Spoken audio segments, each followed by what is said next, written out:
Welcome back to the Crochet Credits with my friends over at Yarnspirations.com. I'm your host Mikey. Today I'm going to work on the mason jars. This is going to be the large size version. The small and the medium are very similar to each other for diameter, but the large completely changes as the thickness is different as well as the height. So without further ado, let's listen to this real quick and then I'll be right back.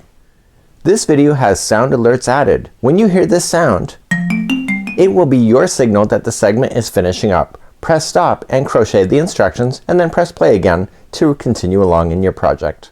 So we're now looking at this pattern and we can see that we only need one ball of lily sugar and cream. You can use these as storage or LED candles.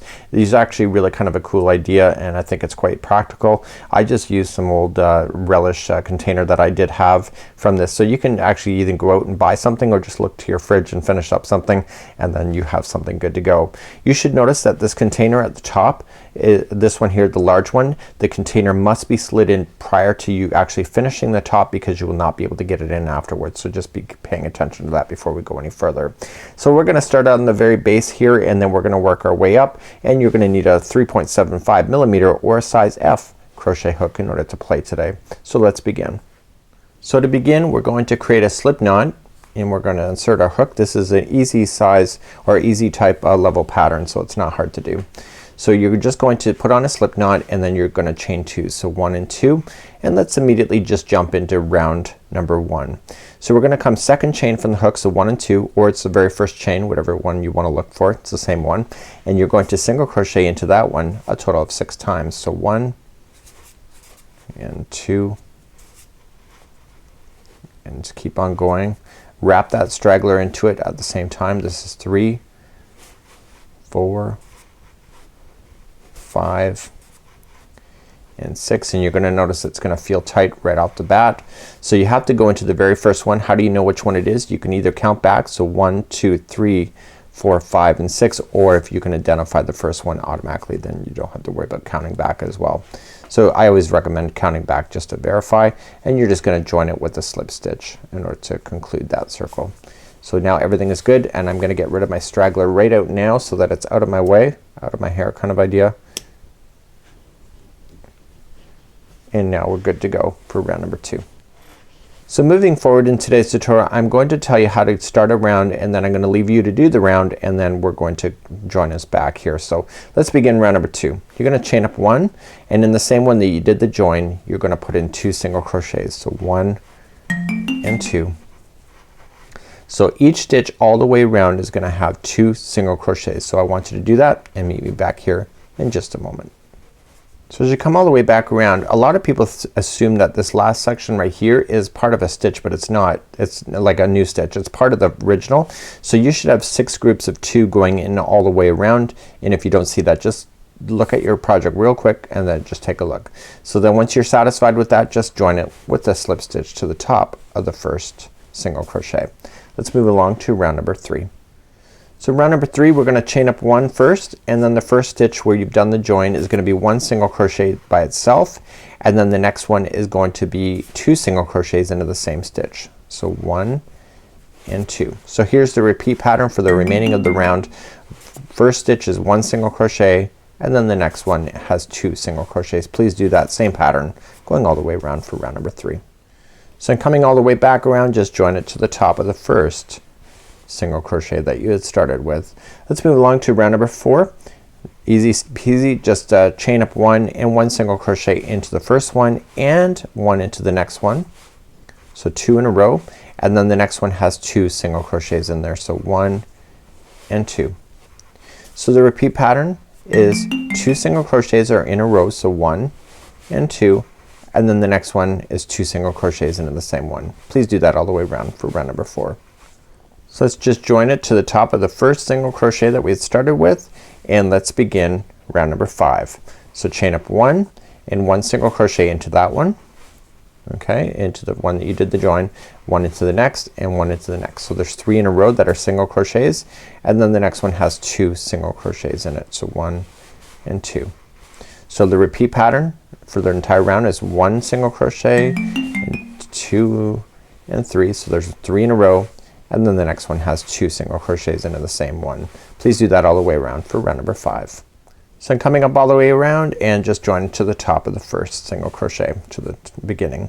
So let's move along to round number 6, and 6 we're still growing the base out nicely, and we're just chaining up 1 and we're doing 1 single crochet into the first 4. So 1, 2, 3 and 4, and then 2 into the next. 1 and 2. So keep on doing it again. So 1, 2, 3 and 4, and then 2 into the next. Please do that same pattern going all the way around for round number 6. So I'm just joining it to the top of the first chain or single crochet, and then we're gonna go on to round number 7. Round number 7 again are easy, just chain up 1 and there's gonna be 1 single crochet in the first 5. So 1, 2, 3, 4 and 5, and then 2 into the next. So 1 and 2. So the repeat pattern for this, if you haven't clued in yet, is 5 in a row. So 1, 2, 3, 4 and 5, and the next one has 2. Please do that all the way around for round number 7. So I'm coming up to the end of round number 7, just joining it to the first single crochet. So we're now done pretty much growing out this circle. So it's gonna get a little bit bigger as we do a few more rounds, but if you think it's too small, just bear with it. It still will grow. So don't stop at this point thinking that you're screwing up. So just chain up 1. So let's begin. I've already just chained up 1 as I stated, and what we want to do, if you're new to crochet, there's always 2 strands that make up 1 stitch. The first strand is called the front loop. This last one that's furthest away from you is the back loop. So what we want to do to create the bend in the material at the base of the jar, you need to go in the back loop only. So I've already chained 1 and just coming in, and I want to go into back loop only, and I want a single crochet. So I'm gonna single crochet in each of the back loops going all the way around. Once you get the first back loop, the others are pretty much easy to see. And you're gonna see it's gonna create this definite line here, which is gonna create the bend in the material to allow you to take the shape of the jar. So let's continue to do that. 1 single crochet in each back loop all the way around. So I'm just finishing up the last stitch, and I just join as normal to the top of the first single crochet.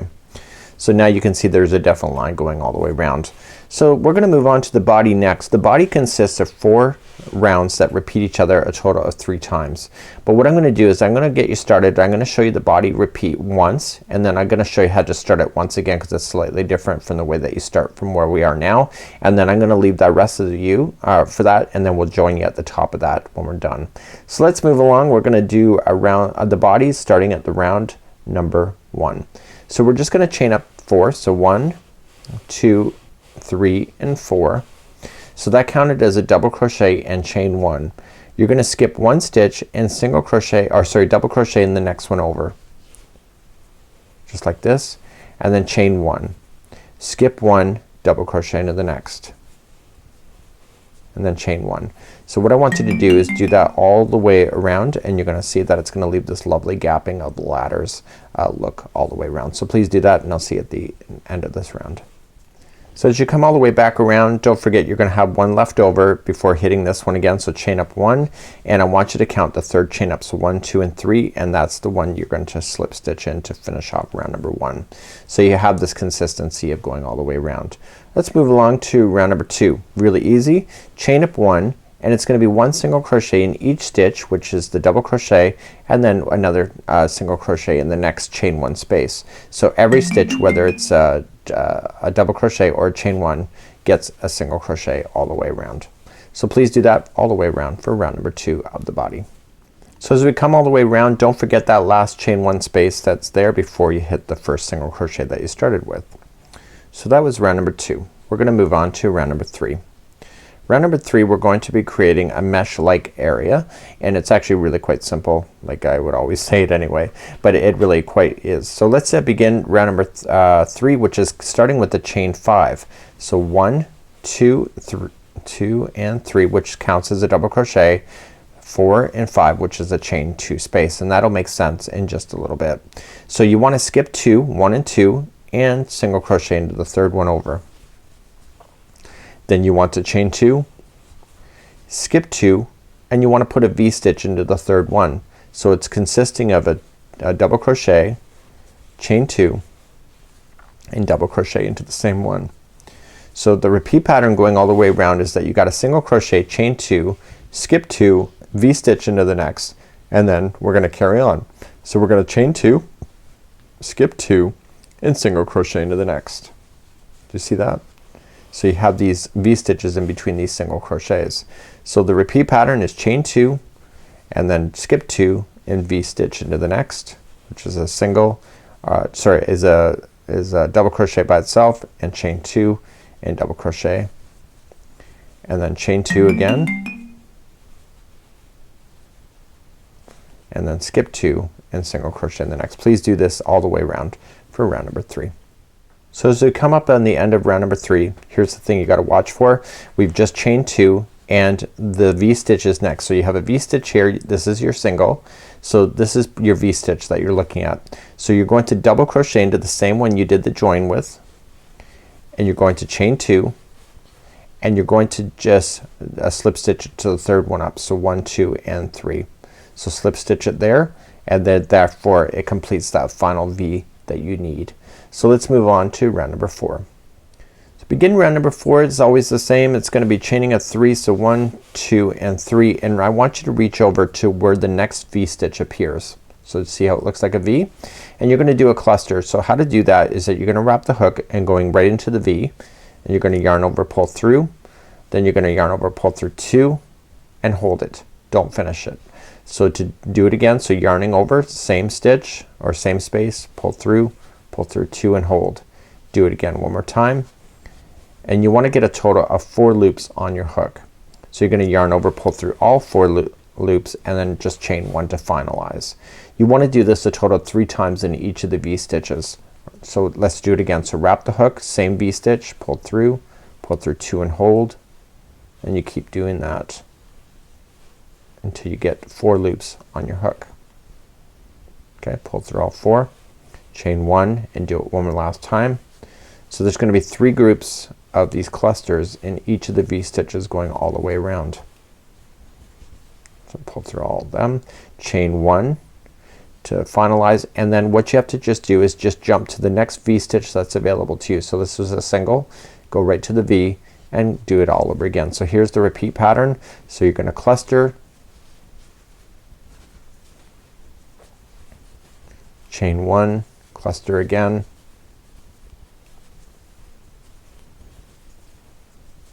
chain 1, and cluster again.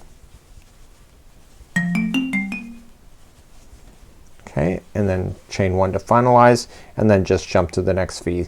So please do that all the way around for round number 4. So as we finish up the last one here, as we come all the way around, it's the one you have to watch out for when you're finishing round number 4, and you'll have to do this again 2 more times later on. So just chain 1 and then just join it to the top of this. Remember this chain 3 that you started with? Just join it to finish it to make sure it looks like it's in balance, just like you see. So now you've just done rows number 1, 2, 3, and 4, and with this size you need to repeat that again 2 more times. But here's what I want to show you before you start again, is that remember that we were single crochets going all the way around here. You still have it here, it's just not as visible. So let's begin, and I'm gonna show you round number 1 all over again, but this is gonna be using where you're seeing now. So you're gonna repeat rows number 1, 2, 3, and 4, and then again 1, 2, 3, and 4. So let me just show you how to get started again. So 1, 2, 3, and 4. So that was a double crochet, chain 1. So there is clusters that you see. Go into the space that is existing between the clusters and double crochet in, and then chain 1 and go into the next space in between the next cluster. It saves you having to look for stitches, and then chain 1, and then you're going into the space between the 2 groups of clusters, and then chain 1, and then just separate them. So you got 3 here, so just separate them out and put 1 double crochet, chain 1, and separate to the next one, chain 1, and then go in between. So please do that all the way around for round number 1 all over again, and I'm gonna leave the rest for you to do this. So do this round plus the remaining of the 3, and then do it all over again to get to the top, and I'll see you at the end of this round just to make sure you're clarifying where to go, and then we'll meet you at the very top of this, and I'll do that off camera. So I'm coming all the way back around. Don't forget that this first chain 4 is the one that's right in between these two groups of clusters. So don't forget that. So I've got my chain 1 in there and I want to count the third one. So 1, 2 and 3. And then that concludes. So then you're gonna move on to round number 2, 3 and 4 and then do 1, 2, 3 and 4 all over again. So please do that and I'm gonna see you at the top of this and I'll do the rest off camera and then I'll show you how to finish off at the top.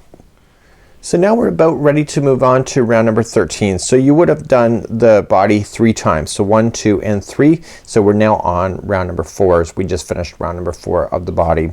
So let's move on to round number 13 first, and it says the same as the first round. Sounds like a song. So we're gonna chain up 4, 1, 2, 3 and 4, and again just separate those clusters out and put a double crochet in, chain 1, you already know it by now, and then another cluster, or put it between the next cluster, chain 1 and so on.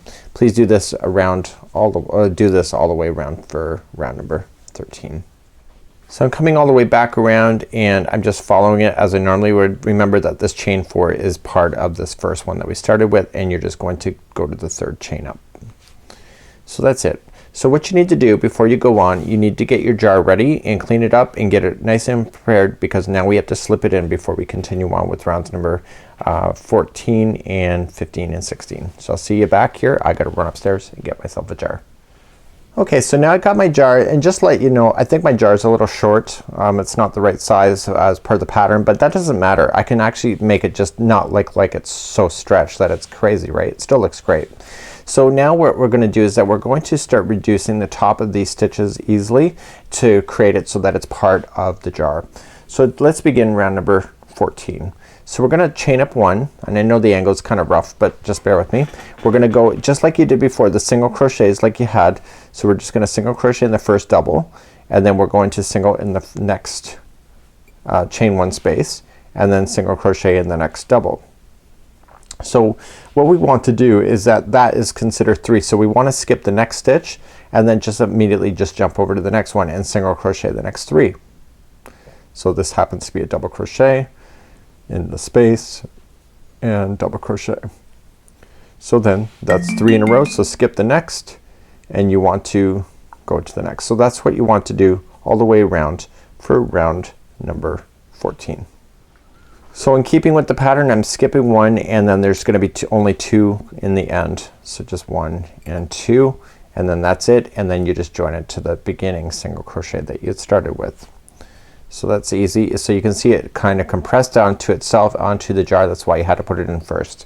Let's do rounds number 15 and 16 together. Very simple, just single crochet and 1 single crochet in each stitch going all the way around. So please do that for round number 15 and 16, just making sure you get it done, and then that's it for today's pattern. So let me do that here off camera and I will be right back and I'll have it done for you and you can take a look at that point. So I'm just coming up all the way around. Again, my jar is a little short, so that's why you don't see it in the same position that you do in the photograph. So just join it to the top of the first single crochet and then that's it. So what I'm gonna do is now is just gonna weave in my ends. So I'm just gonna trim my yarn and pull it a loop through so it locks it in a position, and then I'm just gonna grab a darning needle, and if you go in and out of your work 3 times you can permanently lock in this, and it'd be really quite awesome. So whether you turn it into a vase or maybe put a LED candle in, that's completely up to you. Just weave in your yarn underneath the top so you don't impede the top look of the stitch work. Just right underneath, glide it back and forth 3 times, and then you can safely get rid of it from that point. So if the jar was taller, that would go right to the top, and again you can just shrink it down too if you want to, and it would still look just as good. So this is it for now. I'm Mikey on behalf of Yarnspirations as well as thecrochetcrowd.com. Thank you for joining me, and until next time we'll be back with more free patterns and ideas real soon. Bye bye now.